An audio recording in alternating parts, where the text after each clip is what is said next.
Madam, सबसे पहले अपना नाम बताएं और अपना परिचय दीजिए। नमस्कार सर, मैं शर्मिला ठाकुर, स्टेट सेक्रेटरी महिला मोर्चा बीजेपी पंजाब। मैडम, जैसे कि अभी दिल्ली में नई नई सरकार आई है हम्म। और रेखा गुप्ता जी हाँ जी। उसकी अ, मुख्यमंत्री बनी है हाँ। दिल्ली की। हम्म। तो एक महिला मुख्यमंत्री होने के नाते आप क्या कहना चाहेंगे? मैं तो अप्रिशिएट करूंगी कि आज हमारे देश में नारी को इतना सम्मान मिल रहा है कि वो चीफ मिनिस्टर जैसी पोस्ट तक भी उन्हें मिल रही हैं। और नारी को आरक्षण भी दिया जा रहा है, क्योंकि जो पहले का समय था उस टाइम नारी को अ, इतना आगे बढ़ाने के लिए पुरुष इतने तत्पर नहीं थे, क्योंकि हमारा देश पुरुष प्रधान रहा है। तो लेकिन आज के पुरुष इतने समझदार हो चुके हैं कि वो नारियों को अब एक बराबर सम्मान दे रहे हैं, और वो दिन दूर नहीं कि जिस दिन जेंडर इक्वालिटी मेरे देश में पूरी तरह से हो जाएगी। और मेरा देश इसी वजह से शायद अभी पूरी तरह से प्रगतिशील नहीं हो पाया है जितना उसे होना चाहिए, क्योंकि कुछ पीरियड कुछ पीरियड तक हमारा देश जो है वो नारी को उतना सम्मान नहीं दे पाया जितना उसे देना चाहिए था। कोई भी देश को प्रगतिशील होने के लिए उस देश की नारी को आगे बढ़ाना, उसको संरक्षित करना, उसको सुरक्षित करना, उसको पोषित करना बहुत जरूरी हो जाता है। और उसकी हालत से ही उस देश की प्रगति का पता चल जाता है कि वो कितना प्रगतिशील रहेगा आने वाले समय मैडम, 8 मार्च आने वाली है, में। महिला दिवस मनाया जाने वाला है। तो मैं ये कहूँगा कि पहले हम्म। प्रधानमंत्री जो थी हाँ वो जी। इंदिरा गांधी थी। हाँ जी थी। उसके बाद क्या कहते हैं, मुख्यमंत्री मायावती, हम्म। और भी ऐसी कल्पना चावला जैसे हम्म। ऐसे नाम उभरे हैं। हम्म। उस देख। टाइम पे भी उभरे हैं और अभी भी उभर रहे हैं। हम्म। लेकिन मैं ये कहना चाहूंगी कि उस टाइम एक बड़ी बड़ी पोस्ट पर औरतों का होना एक अलग बात थी, कि कभी रेयर ऑफ द रेयर जो है आपको दिख जाए। लेकिन आज आरक्षण की वजह से एक एरिया की प्रधान, एक एरिया की वार्ड मेंबर, एक एरिया की पंचायत सेक्रेटरी, पॉलिटिक्स में औरतों का इतना इन्वॉल्वमेंट जो है वो किस वजह से है? क्यों? क्योंकि आरक्षण आ रहा है। और आरक्षण की वजह से हर कोई औरत, जब मैं खुद भाषण देती हूँ, कई जगहों पे जब मैं भाषण देती हूँ, तो सामने आता है कि मेरी जुबान पे अपने आप आ जाता है नारियों को देख करके कि भाई अब तो आरक्षण है, अब तो घरों से निकलो, 33% सीट पे अपना कब्जा करो। चाहे वो पंचायत की सीटें हैं, चाहे वो वार्ड्स हैं, चाहे वो एमसी है, चाहे वो कॉरपोरेशन है। हर जगह आपके लिए सीट्स रिजर्व है, तो व्हाई नॉट? आप नहीं तो कब? ये युग निर्माण का समय है, ये नारी की डेवलपमेंट का समय है। नारी को जेंडर इक्वालिटी तभी खत्म होगी जब वो पूरी तरह से अपनी रिस्पॉन्सिबिलिटी समझेगी। हाँ दिल्ली में मुख्यमंत्री जो रेखा गुप्ता है, जी।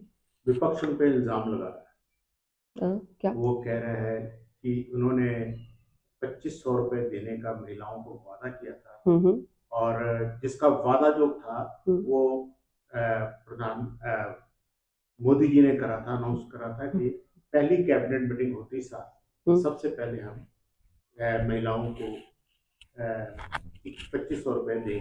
हम्म। पर वो एकदम से रेखा गुप्ता जी एकदम अपने बयानों से पलट गई है। हम्म। तो ऐसा क्यों? क्या कहा? उन्होंने कहा, उन्होंने तो यही कहा कि बजट नहीं है। बजट नहीं है। देखो, बात ऐसी है कि अ, अभी एक ही महीना हुआ है वहां पे सरकार आए हुए, और ये जो अपोजिशन है खुद इतने पाप में जो डूबी हुई है, जिसने 1,000 रुपए का वादा पंजाब में किया, जिसने 1,100 का वादा दिल्ली में किया, उससे जब वो 10 साल के पीरियड में अपना वादा पूरा ना कर पाई, तो वो तो अपना मुंह बंदी रखे।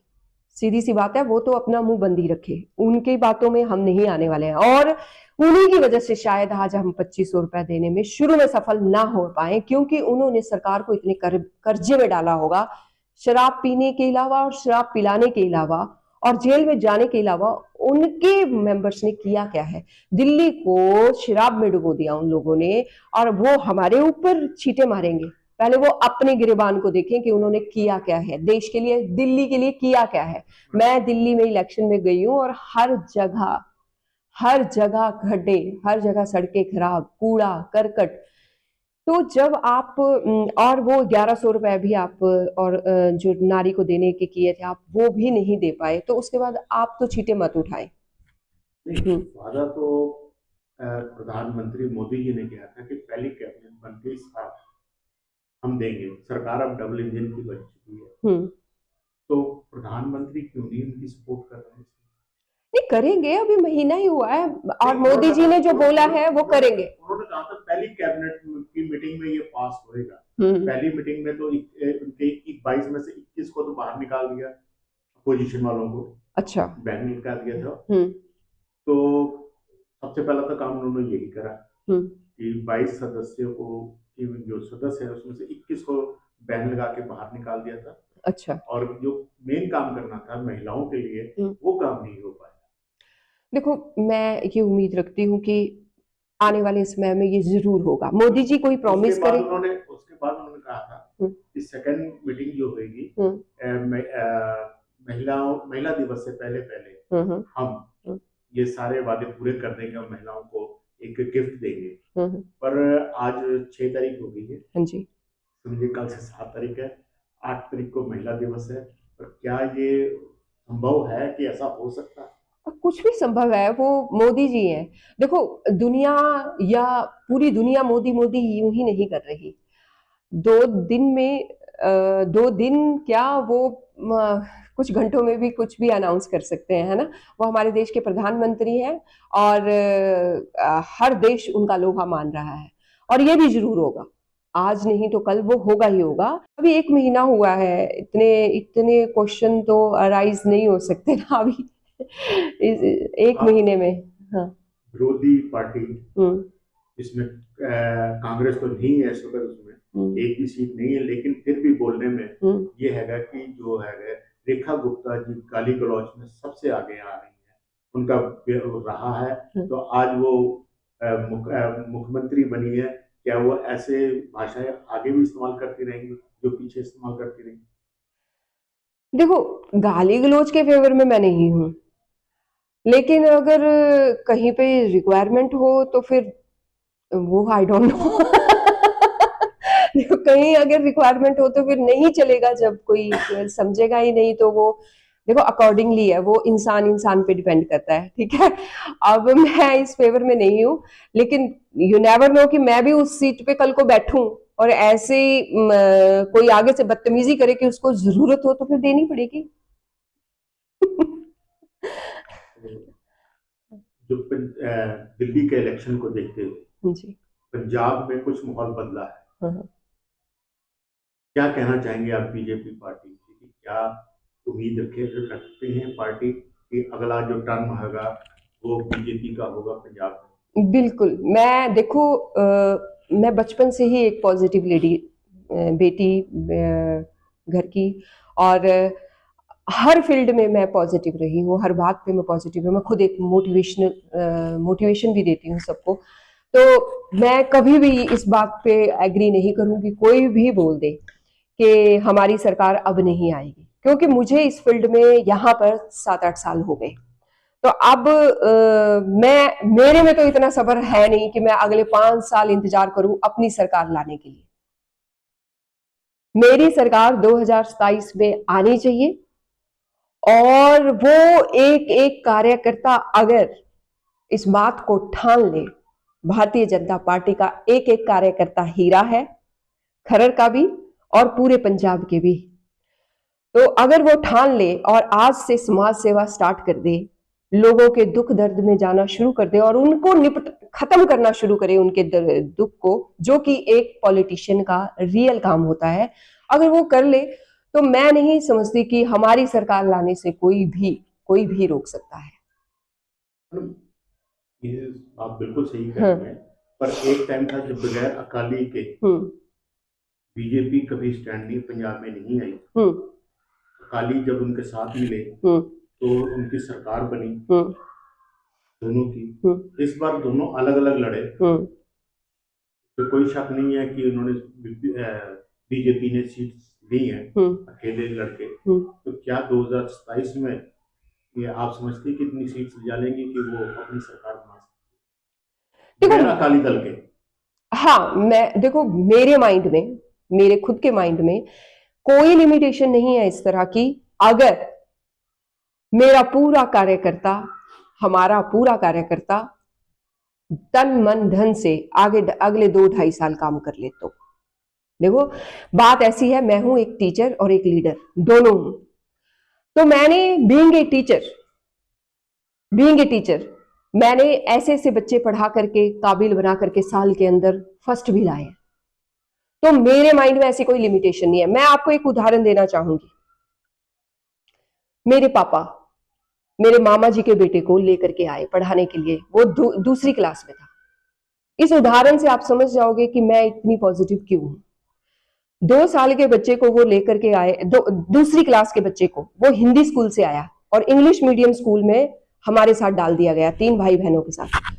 और जब वो स्कूल गया तो टीचर, जब वो 10-12 दिन गया, वो वहां गालियां देता था क्लास में। तो टीचर ने, और ना वो पढ़ता था, 0-0 नंबर उसके आते थे, 0-0 नंबर उसके आते थे। इस बात पे फोकस करना। और टीचर ने पापा को बुलाया और कहा कि इसको स्कूल से निकाल लो, ये बच्चा नहीं पढ़ सकता, ये नहीं पढ़ पाएगा, हम नहीं पढ़ा सकते। उन्होंने कहा आपने सिर्फ क्लास में रखना है, पढ़ाऊंगा मैं, आपने सिर्फ इसको एंट्री देनी है, पढ़ाऊंगा मैं। मेरे पापा ने उस दिन से उस लड़के को 5 बजे, मेरे पापा ड्यूटी से आते थे, 9 बजे जाते थे, 5 बजे आते थे और 5 बजे उसको खेलने भेजते थे। 6 बजे हम सीट पे वो बिठा देते थे। 6 बजे से लेकर रात के 12 बजे तक उसे पढ़ाते थे। मैं मेहनत का असर बता रही हूँ। 12 बज जाते थे पढ़ाते पढ़ाते। इतनी मार उसको पड़ती थी, डांट पिटती थी, वो बिल्कुल रिजिड थे। तो पहले जब पापा ने पढ़ाया तो पहले यूनिट टेस्ट में उसके 2-2 नंबर आए, 25 में से 2-2, समझ रहे हो। और 1 साल के अंदर आप, अब कोई और टीचर होता ना तो वो कहता अभी 2 साल लगेंगे, अभी 4 साल लगेंगे जी इसको आगे बढ़ने के लिए, अभी इसको 5 साल लगेंगे, ये इतना कमजोर है। अरे वो टीचर जो स्कूल में पढ़ाते थे, उन्होंने उसको स्कूल से निकाल करके भेजने के लिए भेज रहे थे, और मेरे पापा ने उसको पढ़ाया और लास्ट में वो सेकंड आया उसी साल, सारी उम्र सेकंड आया, और आज वो डिप्टी मैनेजर है। 4 लाख रुपीज पर मंथ उसकी सैलरी है। तो मेरी ये लिमिटेशन बिल्कुल नहीं है। आप मुझसे कितनी बार भी क्वेश्चन पूछोगे कि आएगी, मैं तो हर बार बोलूंगी कि मेरी मेहनत कार्य करे की, मैं ये नहीं बोलूंगी कि बिना मेहनत के आएगी। मेहनत से वो आ सकती है और आएगी, और प्लानिंग और स्ट्रेटेजी से वो आ सकती है।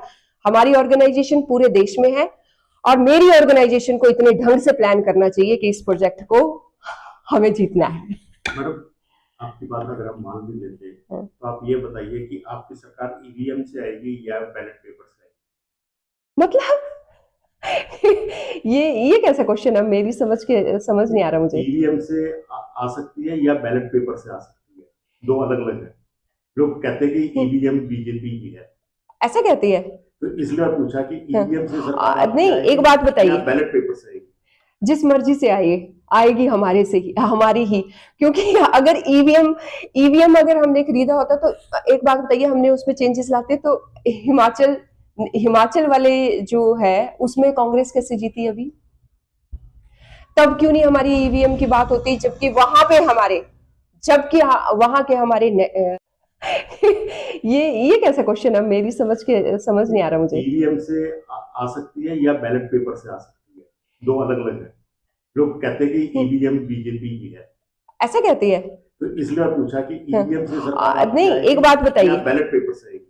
जिस मर्जी से आएगी हमारी ही, क्योंकि अगर ईवीएम अगर हमने खरीदा होता तो, एक बात बताइए, हमने उसमें चेंजेस लाते तो हिमाचल वाले जो है उसमें कांग्रेस कैसे जीती अभी?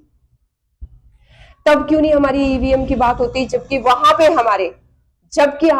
के हमारे नड्डा जी, वहां के अनुराग ठाकुर जी वहां हैं, तो वहां ये सब कुछ नहीं चल सकता था जो सरकार आई अभी। सरकार का फोकस कुछ और होता है, वो दिखाना चाहती है कि 3-5 जो इलेक्शंस होते हैं स्टेट्स के, उसमें से कहती 3 हमारे, 2 दूसरों को दे देना चाहिए। नहीं, ऐसा कुछ नहीं है सर, हमने भी इलेक्शन फाइट किया। आप यहाँ पे, जब मैंने फाइट किया था इलेक्शन, तो क्या था, मतलब मुझे ऐसा लगता है कि बीजेपी यहाँ भी तो कर सकती है, अगर करना चाहे तो यहाँ क्यों नहीं जीत सकते फिर? अगर ईवीएम से अगर आती है बीजेपी सरकार, तो किसका चेहरा, कौन सा चेहरा लेके सामने आएंगे आप मुख्यमंत्री पंजाब का? देखो, बीइंग ए लेडी, मैं सबसे पहला नाम जो है सीएम के चेहरे के लिए मैं बीबा इंद्रजीत, बीबा जी हैं, हमारे स्टेट प्रेसिडेंट हैं। उनका चेहरा मैं कहूँगी कि वो एक अच्छे लीडर की फॉर्म में सामने आएंगे, और उन्होंने वैसे भी डेडिकेशन दी हुई है कि मुझे सीएम बनना है, और वही बने तो मेरे लिए वो बेटर है। आखिर में आप हमारे लास्ट में आप हमारे दर्शकों को क्या मैसेज देना चाहेंगे अपनी पार्टी की तरफ से? अपनी पार्टी की तरफ से मैं अपने दर्शकों को, अपने खरड़ के सभी निवासियों को यही मैसेज देना चाहूँगी कि जहाँ पूरे देश ने हमारे प्रधानमंत्री जी के ऊपर विश्वास किया है, वहाँ एक बार आप भी करके देखें और खरड़ का बदलाव देखें। जो पार्टी इस बात पे ही रहती है कि सबका विकास, सबका साथ, सबका विकास, तो यहाँ पे कई स्कीम्स सरकार की छोड़ी हुई जो है वो हम इम्प्लीमेंट नहीं कर पा रहे, जो दी हुई है लेकिन हम इम्प्लीमेंट नहीं कर पा रहे क्योंकि स्टेट जो है वो कोऑपरेट नहीं कर रही है। तो डबल इंजन की सरकार लाएं और सारी स्कीम्स का फायदा उठाएं। धन्यवाद।